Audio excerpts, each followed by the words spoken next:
بسم اللہ الرحمن الرحیم۔ حضرت داؤد علیہ السلام کی قوم بندر اور سور کیسے بنی اور اللہ کا یہ عذاب ان پر کیوں نازل ہوا؟ کیا شریعت محمدی میں بھی ہفتے کے دن مچھلی پکڑنے میں معاملت ہے؟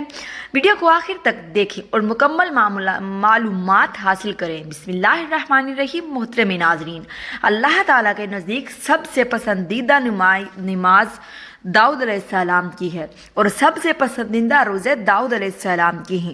وہ آدھی رات سوتے، ایک تہائی رات عبادت کرتے اور پھر رات کے چھٹے حصے میں سو جاتے، اور ایک دن روزہ رکھتے اور ایک دن افطار فرماتے تھے، اور جب دشمن سے مقابلہ ہو جاتا تو فرار اختیار نہ فرماتے تھے۔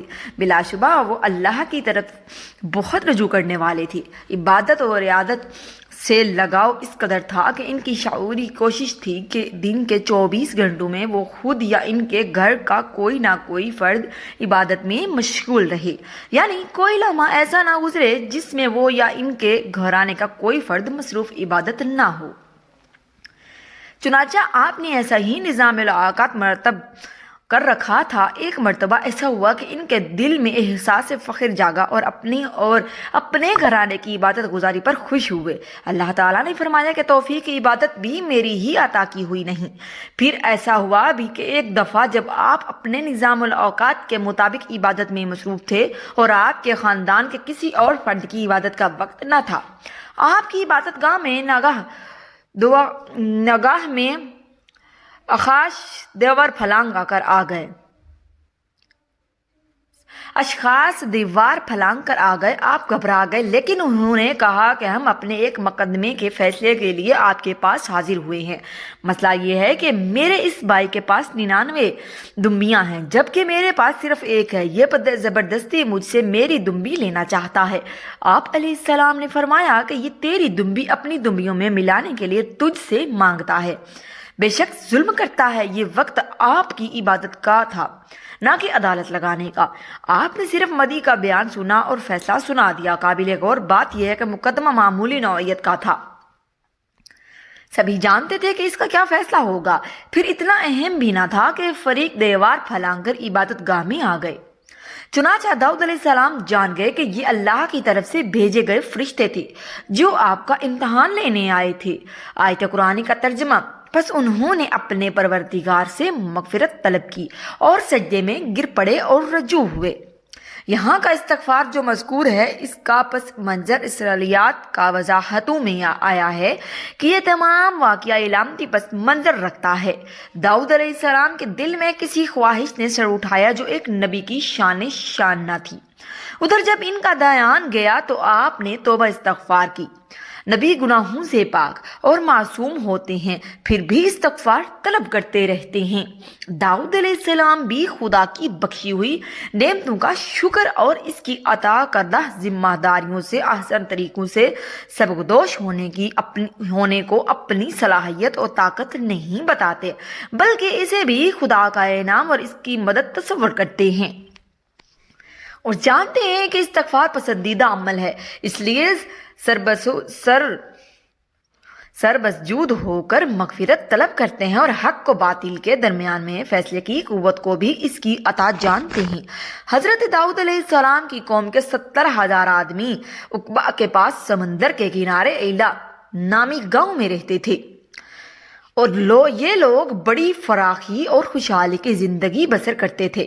اللہ تعالیٰ نے ان لوگوں کا اس طرح امتحان لیا کہ ہفتہ کے دن مچھلی کا شکار ان لوگوں پر حرام فرما دیا اور ہفتے کے دن باقی دنوں میں شکار حلال فرما دیا، مگر اس طرح ان لوگوں کو آزمائش میں مبتلا فرما دیا کہ سنیچر کے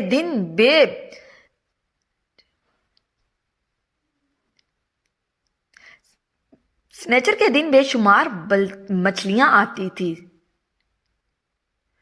اور دوسرے دنوں میں نہیں آتی تھی، تو شیطان نے ان لوگوں کو یہ ہیلا بتا دیا کہ سمندر سے کچھ نالیاں نکال کر خشکی میں چند حوض بنا لو، اور جب ہفتے کے دن ان نالیوں کے ذریعے مچھلیاں حوض میں آ جائیں تو نالیوں کا منہ بند کر دو، اور اس دن شکار نہ کرو بلکہ دوسرے دن آسانی کے ساتھ ان مچھلیوں کو پکڑ لو۔ ان لوگوں کو یہ شیطانی ہیلا بازی پسند آ گئی، اور ان لوگوں نے یہ نہیں سوچا کہ جب مچھلیاں نالیوں اور حوضوں میں مقید ہو گئی تو یہی ان کا شکار ہو گیا۔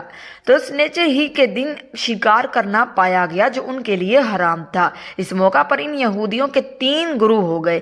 کچھ لوگ ایسے تھے جو شکار کے اس شیطانی ہیلا سے منع کرتے رہے اور ناراض و بیزار ہو کر شکار سے باز رہے، اور کچھ لوگ اس کام کو دل سے برا جان کر خاموش رہے، دوسروں کو منع کرتے تھے، بلکہ منع کرنے والوں سے یہ کہتے تھے کہ تم لوگ ایسی قوم کو کیوں نصیحت کرتے ہو جنہیں اللہ تعالیٰ ہلاک کرنے والا یا سخت سزا دینے والا ہے۔ اور کچھ وہ سرکش نافرمان لوگ تھے جنہوں نے حکم خداوندی کی اعلانیہ مخالفت کی اور شیطان کی ہیلا بازی کو مان کر سنیچر کے دن شکار کر لیا اور ان مچھلیوں کو کھایا اور بیچا بھی۔ جب نافرمانوں نے منع کرنے کے باوجود شکار کر لیا تو منع کرنے والی جماعت نے کہا کہ اب ہم ان معصیت کاروں سے کوئی میل ملاپ نہیں رکھیں گے۔ چنانچہ ان لوگوں نے گاؤں کو تقسیم کر کے درمیان میں ایک دیوار بنا لی اور آمد و رفت کا ایک الگ دروازہ بھی بنا لیا۔